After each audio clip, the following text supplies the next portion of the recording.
दोस्तों आज की उर्दू डिक्शनरी में बात होगी लफ्ज़ मोतरिफ और दूसरा लफ्ज़ मंबा पर। सबसे पहले देखते हैं मोतरिफ की क्या तफसील है। मोतरिफ का मतलब है तस्लीम करने वाला, मानने वाला, एतराफ़ करने वाला, इकरार करने वाला और कायल। हिंदी में स्वीकार करने वाला, इंग्लिश में वन हु एक्नॉलेजेस और कन्फेसेस और कन्फेसर जैसे अल्फाज इसके लिए हम इस्तेमाल करते हैं। मिसाल के लिए जुमला है आपकी हक गोई के सब मोतरिफ हैं, यानी जो आप हक बात करते हैं, सच्ची बात करते हैं, उसके सब कायल हैं।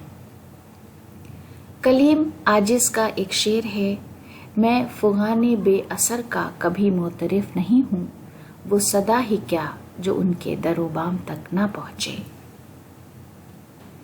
उसके बाद लफ्ज मंबा जिसका मतलब है सरचश्मा, स्रोत, मूल और सूत्र, सोर्स और ओरिजिन। जुमले में इस तरह इस्तेमाल करेंगे, सेहत और सुकून जिंदगी का मंबा है। दोस्तों आज के वीडियो को यहीं पर ख़त्म करते हैं। अगले वीडियो में आपसे फिर मुलाकात होगी। बहुत बहुत शुक्रिया।